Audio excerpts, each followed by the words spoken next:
पाकिस्तान में corona virus से मुतासरा अफराद की तादाद 1,43,000 से तजावुज़ कर चुकी है। कोरोना के बढ़ते हुए केसेस के सबब पाकिस्तान के तमाम बड़े अस्पतालों की सलाहियत तेज़ी से कम हो रही है। न सिर्फ अस्पतालों में जगह कम हो रही है बल्कि वसाइल भी ख़त्म हो रहे हैं। National command and control centre के सरबराह वफाकी वज़ीर जनाब असद उमर के मुताबिक मौजूदा सूरत हाल में अगर कोई तब्दीली न की गई तो कोरोना केसेस की तादाद 3 लाख तक पहुँच सकती है। इस हवाले से हम बात करेंगे। हमारे साथ मोटिवेशनल स्पीकर जनाब डॉक्टर जावेद इकबाल साहब मौजूद हैं। अस्सलाम वालेकुम डॉक्टर जावेद साहब। जी वालेकुम सलाम। डॉक्टर साहब, सबसे पहले तो आपकी एक वीडियो के हवाले से बात कर लेते हैं। आपकी एक वीडियो थी, बड़ी वायरल हुई, बहुत सारे लोगों ने देखी और आपका एक मैसेज था उस वीडियो में। वो मैसेज इमरान खान साहब तक पहुंचना ज़रूरी है, क्या मैसेज है वो? देखिए, मैंने उसमें ये अर्ज़ किया था कि हमारे, जैसे आपने अभी अपने तारुफ में, इंट्रोडक्शन में भी ये बात बताई है कि हमारे यहाँ हम बहुत अच्छे तरीके से कोरोना को हैंडल कर रहे थे कि अचानक ईद से कुछ दिन पहले वो जो एकदम लॉकडाउन को या वो जो रिस्ट्रिक्टेड लॉकडाउन को उसको ख़त्म किया गया तो तमाम अवाम जो है वो सड़कों पर आ गए और हम सब ने देखा कि पूरे पाकिस्तान में ऐसे लगा कि जैसे ये पहली ईद है या ये आखिरी ईद है। और इतना रश तो आम ईदों में नहीं होता था जैसा कि इस ईद में हुआ। वो जो बम एक्सप्लोड हुआ उसके एक हफ्ते 10 दिन के बाद पूरे पाकिस्तान के अंदर कोरोना के मरीजों की तादाद बहुत बढ़ना शुरू हो गई। अब देखिए, ये बात तो बिल्कुल दुरुस्त है कि 70-80% लोग जो हैं वो मामूली नज़ले जुकाम की तरह से ये बीमारी इनको होती है और वो ठीक हो जाते हैं। लेकिन वो लोग जिनको अस्पताल में दाखिल करना पड़ता है उसमें से काफ़ी तादाद ऐसी है जो सीरियस हो जाती है और जिसको के वेंटिलेशन की भी जरूरत पड़ सकती है या मुसलसल ऑक्सीजन की जरूरत पड़ सकती है। तो हमने ये देखा कि पिछले हफ्ते 10 दिन के अंदर हमारे हॉस्पिटल्स की जो कैपेसिटी है उससे मरीज ज्यादा बढ़ गए हैं। मेरे जितने और कॉन्टेम्परेरी दोस्त मुख्तलिफ शहरों के अंदर काम करते हैं, मैंने उन सब से फोन करके पता किया है, फैसलाबाद में, रावलपिंडी में, लाहौर में, मुल्तान के अंदर और हमारे यहाँ बहावलपुर के अंदर भी जो मुख्तस एरिया था कोरोना के मरीजों को देखने के लिए वो बिल्कुल ओवरफिल हो गया है। एक पेशेंट अगर सीरियस होता है तो उसको बहुत सारी सिफारिशें करवा के किसी तरह से अंदर दाखिल करना पड़ता है। तो ये मैंने गुजारिश की थी उस वीडियो में जनाब इमरान खान साहब से और बाकी जो हेल्थ अथॉरिटी से, और आई एम श्योर कि वो पहले ही बहुत सीरियसली इस सिलसिले में चीज़ों को देख रहे होंगे कि अगर हमने फौरी तौर पर जो SOPs हैं कि जो भी बाहर जाएगा मास्क पहन के जाएगा, सोशल डिस्टेंस कितना होगा, जो वर्किंग आवर्स हैं उनको कैसे महदूद करना होगा, जितना मुमकिन हो सके वो घर से रहकर काम करना होगा। अगर हमने इन SOPs के ऊपर स्ट्रिक्ट लॉ की इंप्लीमेंटेशन के साथ अमल ना करवाया तो कुछ ही दिनों के बाद ये हालात हो जाएंगे कि हमारे हॉस्पिटल जो ऑलरेडी बिल्कुल ब्रिम के ऊपर हैं वो बिल्कुल चोक हो जाएंगे, ओवरवेल्म हो जाएंगे और हम इस वबा को नहीं संभाल सकेंगे। तो ये मैंने उनसे रिक्वेस्ट की थी। अच्छा, इस सिलसिले में एक चीज ये भी हो रही है कि जी हम तमाम मैसेजेस आप भी दे रहे हैं, टीवी पर भी दे रहे हैं कि लोग सेंसिबल बिहेव करें, लोग सेंसिबल बिहेव करें। बिल्कुल, ये भी एक बहुत बड़ा प्रॉब्लम है। अनफॉर्चुनेटली हमने लॉ अबाइडिंग सिटीजन बनाने के लिए जो तरबियत का निज़ाम होना चाहिए था वैसा तरबियत का निज़ाम ना हमारे इंस्टीट्यूशंस में है और ना हमारे पास हमारे सीनियर्स की तरफ से रोल मॉडलिंग है। मैं ये अर्ज कर रहा हूं कि इस वक्त सिर्फ मोटिवेशन से कुछ नहीं होगा, इस वक्त हमें स्ट्रिक्ट इंप्लीमेंटेशन ऑफ लॉ करनी पड़ेगी। बिल्कुल सही है। हम लोग जो है वो प्यार से अगर लोगों को समझाते रहे तो वो नहीं समझेंगे, हमें ज़रा सख्ती का मुजाहरा करना पड़ेगा। इस हवाले से ज़रा मज़ीद बात भी करेंगे, लेकिन एक और मामला है जिसकी तरफ मैं जाना चाहूँगा, वो है दूसरों की मजबूरी से नाजायज़ फ़ायदा उठाने वालों का मामला। कोरोना के इलाज के लिए प्लाज्मा अतिया करने के बजाय लोगों ने बेचना शुरू कर दिया है। कोरोना से सेहतमंद होने वाले अफराद का प्लाज्मा तकरीबन 8 लाख से लेकर 10 लाख रुपये तक फ़रोख्त हो रहा है, जबकि प्लाज्मा की फ़रोख्त को कई मुफ्तियान कराम ने नाजायज़ और हराम करार दिया है। और सिर्फ प्लाज्मा ही नहीं, इससे पहले कोरोना वायरस के मरीजों के लिए जो इंजेक्शंस थे एक्टेमरा, उनकी भी जो है वो मार्केट से गायब हो गए थे। मुनाफाखोरों की जानिब से वो ब्लैक में 2 से 3 गुना ज़्यादा कीमत पर फ़रोख्त होना शुरू हो गए थे। मजबूरी का लोगों की फ़ायदा उठाया जाता है। कारोबार करना जो है वो बड़ी एक अच्छी चीज़ है, लेकिन इस तरीके से इंसानियत की नीलामी तो नहीं होनी चाहिए, गैर इंसानी फ़ेल और गैर शरई फ़ेल तो नहीं होने चाहिए। हमारे साथ यूनिवर्सिटी ऑफ हेल्थ साइंसेज़ के डॉक्टर जावेद अकरम साहब भी मौजूद हैं, उनसे बात करेंगे। जावेद साहब, ये बताइए कि ये जो कोरोना की खरीदो फ़रोख्त हो रही है इसमें कितनी सदाकत है और इसके हवाले से क्या कहेंगे आप? प्लाज्मा की जो खरीदो फरोख्त है उसमें कितना नहीं हो रही जी, प्लाज्मा की खरीदो फरोख्त, जज्बात जो होते हैं ना इंसान के, जब उस तक ये खबरें पहुंचती हैं कि लोगों ने अपने प्लाज्मा फरोख्त करना शुरू कर दिए तो बस फिर इंसान ऐसी गलती कर जाता है। लेकिन जो प्लाज्मा की खरीदो फरोख्त है, क्या कहेंगे इस बारे में? अल्हम्दुलिल्लाह मुसलमान होने पे बेइंतहा फख्र है और मुझे बहुत फख्र है पाकिस्तान होने पे, लेकिन इन चीज़ों की वजह से मेरा सर शर्म से झुक जाता है जब मैं ये सोचता हूँ कि ये कौम क्या कर रही है। मेरा ख्याल है इससे बेहतर था कि अगर प्रोस्टिट्यूशन हो जाती तो उसका इतना गुनाह नहीं होगा जितना इसका होगा कि जो लोग जिंदगी और मौत की कश्मकश में मुब्तला हैं उनसे ये गोरख धंधा किया जाए और उनको मजबूर कर दिया जाए कि जी इसके अलावा इलाज ही कोई नहीं है, और इलाज के लिए आपको अपना जेवर भी बेचना पड़ेगा, अपना घर भी बेचना पड़ेगा और कागज़ भी अपन को देने पड़ेंगे। मैं समझता हूँ कि ये तजारत जो है ये बिल्कुल ये ऐसा जुर्म होना चाहिए कि कम से कम इसकी मौत की सज़ा होनी चाहिए, और ये हुकूमत का काम है कि इसको इम्प्लीमेंट कराए। जहाँ तक लोगों का काम है, मैं ये भी आपके ज़रिए बताना चाहता हूँ कि खुदारा मैं हाथ जोड़ के उनको बताता रहा हूँ और अभी भी बता रहा हूँ, हालांकि मैं प्लाज्मा का मुवज्जिद हूँ इस मुल्क में और हम फ्री ऑफ कॉस्ट कर रहे हैं, बिल्कुल टोटली फ्री ऑफ कॉस्ट। तो ये मुस्तनिद सोर्स है, यहाँ पे लें आके अगर लेना है तो। दूसरा, ये जो लोग इस वक्त इससे लोगों को बेवकूफ़ बना रहे हैं और इस घिनौने कारोबार में मुब्तला हैं, वो कुछ व्हाट्सएप ग्रुप पे अब मुख्तलिफ पे वो नाम लिखते हैं और ब्लड ग्रुप लिखते हैं और नंबर लिखते हैं। कुछ उनमें से टेलीफोन मौजूद ही नहीं होते, कुछ कहते हैं कि हमने तो प्लाज्मा देना ही नहीं है, हमारा तल्लक कोई नहीं है। कुछ लोग ऐसे उनमें नंबर्स होते हैं जो कहते हैं हाँ जी बताओ कितने का दोगे, हमने उनको फ़ोन करते हैं कि जी आप आके फ्री दें, नहीं जी हम तो ये 50,000 लेंगे 60,000 लेंगे, ऑब्वियसली हम फिर बंद कर देते हैं। तो मेरी गुजारिश ये है कि एक नंबर पे मैं आपके ज़रिए बताना चाहता हूँ कि इस वक्त दुनिया पूरी में हर बंदा साइंसदान मेरे जैसे लगे हुए हैं इस अमल में दिन रात के कोई ना कोई इसका इलाज मिल जाए, वैक्सीन मिल जाए, कोई मुस्तनिद इलाज मिल जाए। इस वक्त हालात ये हैं कि कोई भी हमारे पास मुस्तनिद इलाज नहीं है, ये सब एक्सपेरिमेंटल थेरेपीज हैं, एक्सपेरिमेंटल हैं, चाहे वो एक्टिमरा है, चाहे वो प्लाज्मा है, चाहे वो कोई और दूसरा टीका है, ये एक्सपेरिमेंटल हैं। इस वक्त ये गाइडलाइंस में कहीं भी नहीं दुनिया में आई, दुनिया के किसी मुल्क में भी ये एस्टैब्लिश्ड ट्रीटमेंट नहीं है। लेकिन उसके बावजूद लोग तो ज़ाहिर चाहते हैं कि भाई इलाज हो, हमारे जो प्यारे हैं वो ठीक हो जाएं, तो वो खरीदने के लिए भी तैयार हो जाते हैं। मैं यही बताना चाहता हूँ कि इसलिए डेस्परेट होने की जरूरत नहीं है। कई लोगों में ये मुफीद है, उन लोगों में ये प्लाज्मा मुफीद है जो अभी वेंटिलेटर पे नहीं गए, जो बीमार हैं, जिनका ऑक्सीजन सैचुरेशन थोड़ी बहुत फॉल कर रही है, उनमें हम ट्रायल कर रहे हैं। लेकिन मेरे पास ऐसे मरीज रोज आते हैं जिनके वालिद मर रहा होता है और वो मिन्नतें करते हैं, समाजतें करते हैं कि वो मर जाएगा तो आप जिम्मेवार होंगे। मैं उन्हें बताता हूँ आपको नहीं ज़रूरत, आपके वालिद को नहीं फ़ायदा होगा इसका, लेकिन वो इतना रोते हैं और इतनी मजबूर कर देते हैं कि हमें उन्हें प्लाज्मा फ्री देना पड़ता है। लेकिन हम उन्हें ये भी बता देते हैं कि ये हमारी रिकमेंडेशन नहीं है, आपकी ख्वाहिश पे दे रहे हैं। मैं यही समझ रहा हूं कि देखें जुडिशियसली इसको यूज़ होना चाहिए, अगर इनके फ़वाइद भी हैं तो जुडिशियसली होना चाहिए। लेकिन जैसे आपने हम टीवी ने अभी हाईलाइट करने की कोशिश कर रही है, तो मैं समझता हूं कि हुकूमत अगर चीनी और आटे की कीमत एस्टेब्लिश कर सकती है तो वो इधर क्यों नहीं स्टेप इन हो सकती कि बिल्कुल ठीक है, ये इंपॉर्टेंट चीज़ है। मैं ज़रा अस्पतालों के किरदार पर भी आना चाहूँगा जावेद अकरम साहब, कि अस्पतालों का अपना क्या किरदार होता है, जो प्राइवेट अस्पताल होते हैं, इस पर मैं आपकी तरफ आऊँगा, लेकिन जावेद इकबाल साहब की तरफ जाऊँगा। जावेद साहब, ये जो हमने देखा ट्रेंड कि प्लाज्मा बिक रहा है, प्लाज्मा खरीद रहे हैं, अस्पताल के अंदर लोग बेच रहे हैं, खरीद रहे हैं, और मतलब एक गैर इंसानी फेल मैं तो कहूँगा इसको, तो ये मामला हमारे माशरे के अंदर आया है। अब इसको रोकने के लिए भी क्या हुकूमत को इंटरफेयर करना पड़ेगा? प्राइवेट हॉस्पिटल्स को क्या इस तरह रेगुलेट किया जा सकता है? क्या ये पॉसिबल है?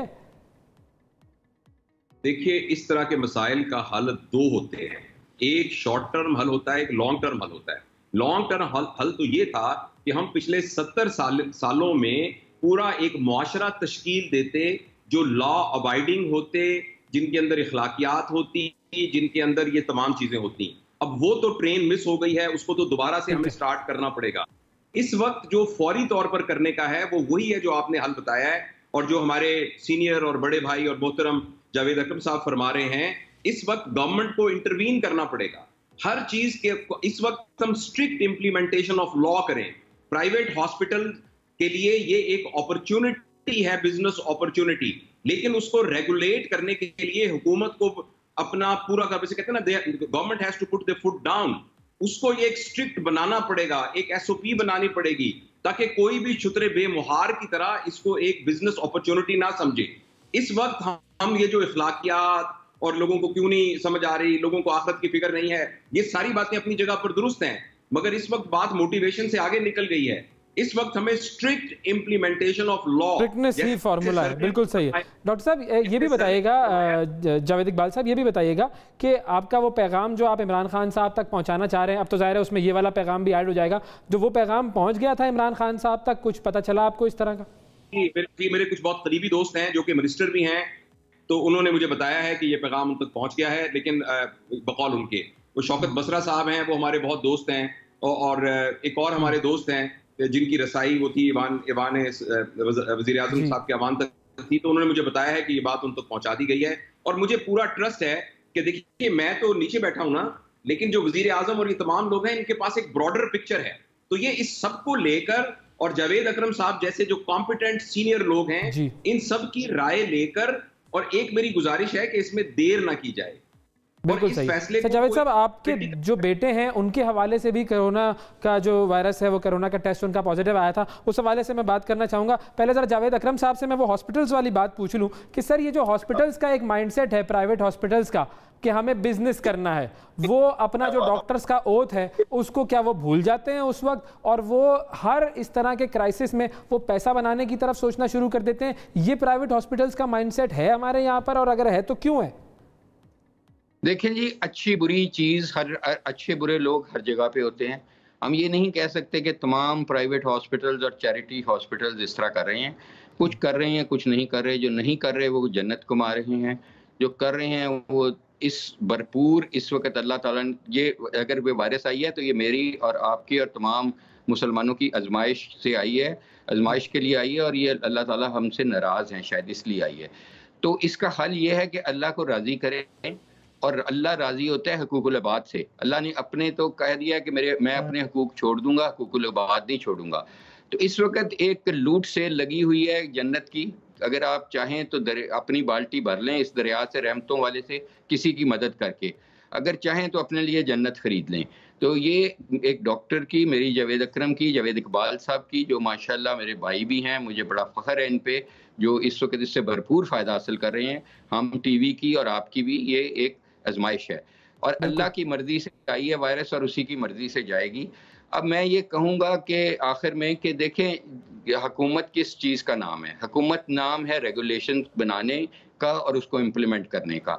जब तक कि इम्प्लीमेंटेशन फ्रेमवर्क नहीं होगा, मेरा नहीं ख्याल कि आपको प्राइसेस, जैसे आपने चीनी की, आटे की फिक्स करते हैं और सब्सिडी भी देते हैं, मैं कहूँगा चलें आप सब्सिडी अभी नहीं दें, आपको पास प्राइसेस को फिक्स करें और रेगुलेशंस। बिल्कुल, हम न्यूज़ की तरफ से कह रहा हूँ, मैं आपको अभी कॉस्टिंग कर देता हूँ कि एक कमरे की कीमत क्या होनी चाहिए ज़्यादा से ज़्यादा पर डे, वेंटिलेटर की कीमत क्या होनी चाहिए, उसमें बिजली, पानी, ह्यूमन रिसोर्स, इंफ्रास्ट्रक्चर, वेंटिलेटर की डेप्रिसिएशन लगा देता हूँ, और ऑक्सीजन सप्लाई भी की भी बीच में डाल दूंगा, दवाइयात की भी डाल दूंगा, मैं एक्टमरा की भी डाल दूंगा। मैं हर चीज की प्राइसिंग मैंने की हुई है, मैं गवर्नमेंट को बता देता हूँ। उसको सर हर चीज की मुख्तलिफ है ना, मैं आपको बताता हूँ, लेकिन एक एवरेज अंदाजा अगर आप बता दें कि ओवरऑल कॉस्ट में एक दिन की, मैं आपको अभी बताता हूँ। गवर्नमेंट उस पर 10% प्रॉफिट लगा के उनको जरूर दे जो प्राइवेट बिजनेस कर रहे हैं, रिस्क हलाल कमाएं। लेकिन अगर उससे ज्यादा कोई ले रहा है, फिर उस पे उसके लिए जजा और सजा का सिस्टम होगा तो ये कामयाब होगा। अगर उसको कुछ नहीं करना, या एक इंस्पेक्टर ने जाके चेक करना है जिसने फिर पैसे लेके उसको कहना है करी जाओ, फिर ये फायदा नहीं है। मुझे कानून से मसला नहीं है, मुझे उसकी इम्प्लीमेंटेशन से ज्यादा मसला है। जहां तक आपका सवाल है कि कितने की कॉस्टिंग होगी, मेरे ख्याल में जो वेंटिलेटर की आप अगर बात कर रहे हैं या प्लाज्मा की बात कर रहे हैं, किस चीज की हम पूछ रहे हैं? कि अगर मैं ट्रीटमेंट की बात करूं कि अगर कोई शख्स कोरोना की वबा का शिकार होता है और जाकर एक अस्पताल में दाखिल होता है, बता देता हूं 100 में से 70 मरीज कम से कम उनको कोई ट्रीटमेंट की जरूरत नहीं है, वो अपने घर पे रहें, आइसोलेट रहें, उनको किसी मारे जगह पे उनको टेस्ट कराने की भी नहीं जरूरत। और टेस्ट की जो घर में आपकी कीमत आती है वो आती है 2800 रुपया। आप उस पर 500 रुपया प्रॉफिट दे दें, आप 3500 फिक्स कर दें, ठीक है। RT-PCR की बात कर रहा हूँ। एंटीबॉडी किसी ने टेस्टिंग करनी है, उसकी 1500 कीमत आती है, आप उसकी 2000 फिक्स कर दें। आप हॉस्पिटलाइजेशन के बेड्स की कीमत है तकरीबन 3 से 5,000 रुपया, आप उसकी 7,000 रुपये पे फिक्स कर दें, ठीक है। वेंटिलेटर की जाहिर है कि क्योंकि वेंटिलेटर एक महंगा कारोबार है, क्योंकि उसमें ऑक्सीजन भी यूज होती है, उसकी जो मेरा ख्याल है कॉस्टिंग होगी वो ही कम से कम 30 से 40 हज़ार के दरमियान होगी, डिपेंडिंग अपॉन कौन सा वेंटिलेटर है। आप 40 लगा दें, आप उस पे उसको 5,000 या 10,000 फ्री कर दें, तो 40-45 हज़ार पे उसको फिक्स कर दें। इस वक्त तो 3-3 लाख रुपया लिया जा रहा है। तो इसलिए कॉस्टिंग देखिए, गवर्नमेंट से बेहतर खुद कॉस्टिंग कौन कर सकता है। लेकिन वो गवर्नमेंट की कॉस्टिंग पे तो एतराज करते हैं ना लोग। आप चूंकि उस शोबे से वाबस्ता हैं और आपकी तरफ से जो कॉस्ट आएगी वो तो फिर सनद का दर्जा रखती है ना, उससे आगे तो कुछ नहीं हो सकता। तो अब अगर हमारी खिदमत हाजिर हैं, जावेद इकबाल साहब को कह दें, मैं उनसे मिलके कर देता हूँ, हम चैनल कर ले, हमसे मिलके कोई कर दे, हम कोई कॉस्ट कैलकुलेशन से बस ये तय हो गया कि जो आपने बताई है कॉस्ट, उससे ऊपर 10% प्रॉफिट से ज्यादा अगर कोई ले रहा है तो फिर वो नाजायज कर रहा है। बिल्कुल 10% दें उनको, ताकि वो मोटिवेटेड रहें, ताकि कल को बेड शॉर्टेज ना हो, ये दें। लेकिन मैं आपको यहाँ आपके जरिए ये बताऊंगा, इस वक्त मैं सेंट्रल पार्क मेडिकल कॉलेज में हूँ। यहाँ पे 150 बेड मैंने मुफ्त क्रिएट कराया है, क्योंकि यूनिवर्सिटी के अंडर है ये कॉलेज, और 10 बेड मैंने ICU के कराए। इसके बाद मैं यूनिवर्सिटी ऑफ लाहौर जा रहा हूँ, आधे पौने घंटे बाद वहां यही करा रहा हूँ। उसके बाद रेड क्रेसेंट मांगा में मुल्तान रोड पे जा रहा हूँ। यहाँ पे कल तक इंशाल्लाह मैं 7,500 बेड फ्री ऑफ कॉस्ट करा रहा हूँ, और कम से कम नहीं तो 700 ICU बेड क्रिएट करा रहा हूँ। तो इस तरफ लोग रजू करें। अगर वो वायलेट करते हैं जो उन्होंने मुझसे कमिटमेंट की है, यूनिवर्सिटी से की है, मैं उनके कॉलेजेस क्योंकि मैं उनकी रेगुलेटरी बॉडी हूं, तो इंशाल्लाह मैं इंश्योर करूंगा, क्योंकि मेरे अंडर सिर्फ पंजाब है, मैं इंश्योर करूंगा कि पंजाब में ये तमाम बेड, चाहे वो लोधरा में हैं, चाहे वो भावलपुर में हैं, चाहे कहीं है, ये फ्री ऑफ कॉस्ट फ्री होने चाहिए। अच्छा डॉक्टर साहब, आपसे मैं ये भी पूछना चाहूंगा कि इस वक्त सूरत हाल क्या है, जो हॉस्पिटल्स में जो सूरत हाल है उसके बारे में ज़रूर बताइएगा कि वहाँ पर क्या फैसिलिटीज़ अवेलेबल हैं, क्या नहीं है, जो बेड्स हैं वो लोगों के लिए अवेलेबल हैं या नहीं है, क्योंकि मुतज़ाद खबरें आ रही हैं इस हवाले से। और फिर अब जबकि असद उमर साहब ने यह भी कह दिया कि जून के आखिर तक तकरीबन 3 लाख केसेस हो जाएंगे, जुलाई के आखिर तक तकरीबन 12 लाख केसेस हो जाएंगे, तो ऐसी सूरत हाल में अस्पतालों पर तो बहुत ज़्यादा बोझ पड़ जाएगा। सर मेरी गुजारिश ये है कि 3 लाख से ज्यादा इस वक्त अनफॉर्चुनेटली इस मुल्क में केसेस हैं।